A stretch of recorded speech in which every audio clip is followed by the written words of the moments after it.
जंगल में क्रिसमस आने वाली है। सभी चिड़िया बहुत खुश थे। वहीं दूसरी तरफ ठंड भी बहुत ज्यादा थी। बर्फ की बारिश हो रही थी। सभी पक्षी अपने घोंसले में ही रहते थे और सोच रहे थे कि क्रिसमस पर उन्हें गिफ्ट कौन देता है। मम्मी, हमें क्रिसमस पर गिफ्ट कौन देता है? बेटी, ये तो मुझे नहीं पता, लेकिन उनसे जो मांगोगे वो तुम्हें वही गिफ्ट देगा।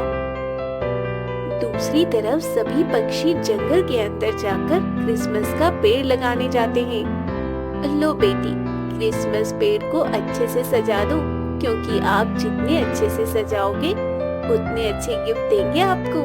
मम्मी देखना, मैं क्रिसमस पेड़ को बहुत सुंदर सजाऊंगी। जंगल में रात के समय ठंड बहुत ज्यादा थी। सभी चिड़िया आग जलाकर क्रिसमस पार्टी के बारे में बात कर रहे थे। फूल कुमारी बहन, ठंड तो कुछ ज्यादा ही हो रही है आजकल।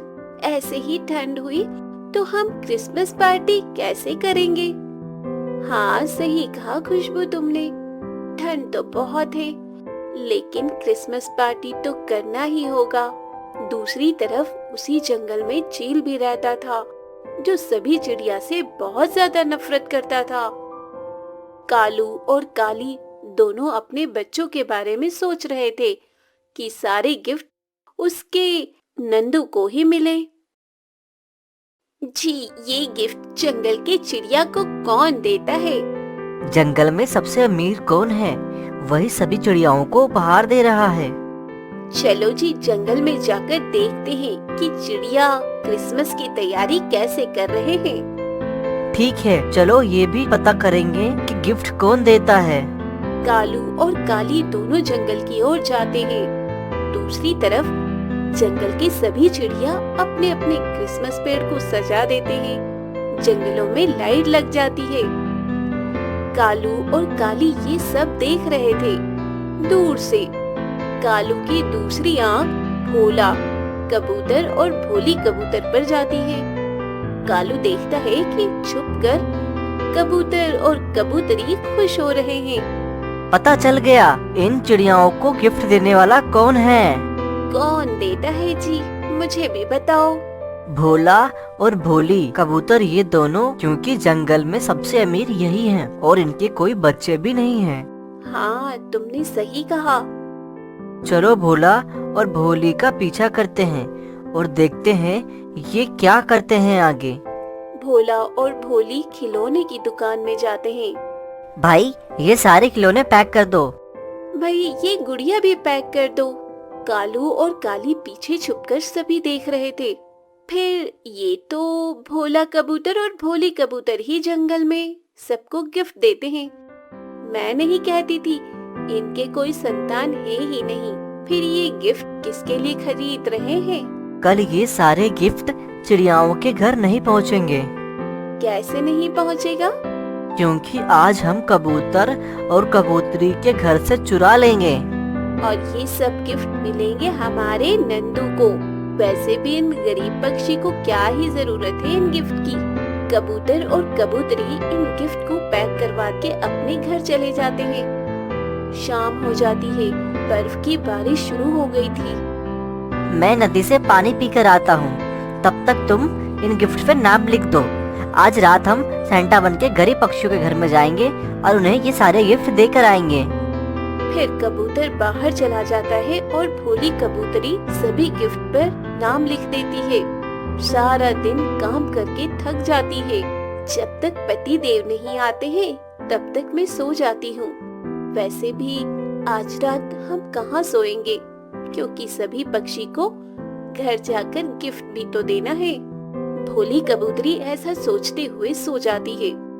दूसरी तरफ कालू और काली, जो सुबह से उनका पीछा कर रहे थे, वे उनके घर पहुंच जाते हैं और सारे के सारे गिफ्ट उठाकर भाग जाते हैं और खाली बैग वहीं छोड़ देते हैं। जंगल में आज क्रिसमस था। ना जाने सांता मुझे क्या ही देगा। गौरी बेटी, आपका जो भी गिफ्ट होगा अच्छा ही होगा। कालू और काली अपने घर में बहुत खुश हो रहे थे। जब नंदू सुबह ये देखेगा बहुत खुश होगा। भोली उठो, चलो रात हो गई है, सभी पक्षियों के घर चल के गिफ्ट रख के आते हैं। भोली कबूतरी जैसे ही बैग उठाती है तो बैग तो खाली था। जी मजाक मत करो, आपने गिफ्ट कहीं और रखे होंगे। मैं ऐसा मजाक नहीं कर सकता, वो सारे गिफ्ट कहाँ चले गए? हम पक्षियों को क्या देंगे? दोनों रोने लगते हैं। रोते रोते भोली की नजर बादल में जाती है। उनके घर की तरफ एक तेज रोशनी पड़ रही थी जो उनके घोंसले में आती है। लो मैं आ गया, मुझसे रहा नहीं गया। वो कालू और काली बहुत बूढ़े हैं जो तुम्हारे गिफ्ट लेके चले गए, जो तुम लोग गरीब पक्षियों को देने के लिए लाए थे। आप हमारे लिए यहाँ पे आए, ये हमारे लिए बहुत बड़ी खुशी की खबर है। ये गिफ्ट ले लो और उन गरीब पक्षियों में बांट दो।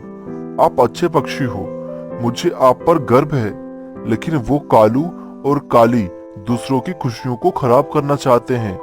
मैं उन्हें कोई सजा तो नहीं दिया, लेकिन मैंने उन्हें चोरी की हुई गिफ्ट को खराब कर दिया है। फिर सांता बादल की तरफ चले जाते हैं और गायब हो जाते हैं। भोला और भोली बहुत खुश हो जाते हैं क्योंकि फिर से वो गरीब पक्षी को गिफ्ट दे सकते हैं।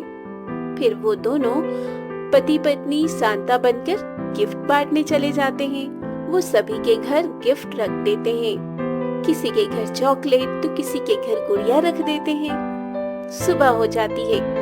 गौरी उठकर जल्दी से अपने क्रिसमस ट्री के पास जाती है। उसे क्रिसमस के ट्री के नीचे एक डब्बा मिलता है। मम्मी मम्मी, मुझे गिफ्ट मिल गया। सांता ने अपना वादा पूरा किया। मुझे मेरा गिफ्ट मिल गया। दूसरी तरफ कालू और काली नंदू को जगाते हैं। उठो उठो नाटू, क्रिसमस ट्री के पास जाकर देखो, सांता रात में आपको गिफ्ट देके गए हैं। नंदू उठकर क्रिसमस ट्री के पास जाता है। क्रिसमस ट्री के नीचे एक ही डब्बा था, बाकी सभी डिब्बे में मिट्टी थी। पता नहीं ये चोरी किया गया गिफ्ट खराब कैसे हो गया। मम्मी, मेरे टीचर बताते हैं कि चोरी करने से सांता नाराज हो जाते हैं। कालू और काली को बहुत बुरा लगता है। बेटा, अब हम ऐसा कभी नहीं करेंगे। फिर जंगल में पार्टी शुरू हो गई। सभी पक्षी एक दूसरे को गिफ्ट दे रहे थे। थोड़ी देर बाद सभी पक्षी एक दूसरे को गिफ्ट बता रहे थे। थोड़ी देर बाद जंगल में बड़ा सा केक को लेकर कालू और काली आते हैं। ये देखकर सभी चिड़िया सोच में पड़ जाते हैं। अरे कालू और काली, तुम ये केक लेकर आए हो, कहीं तुम दोनों की कोई चालाकी तो नहीं है? कहीं इस केक में कुछ मिलाकर तो नहीं लाए हो? अरे नहीं फूल कुमारी बहन, हमें सांता ने समझा दिया कि हमें सबकी खुशी में खुश होना चाहिए। फिर सभी पक्षी मिलकर केक काटकर क्रिसमस मनाते हैं और सभी पक्षी एक साथ बोलते हैं हैप्पी क्रिसमस।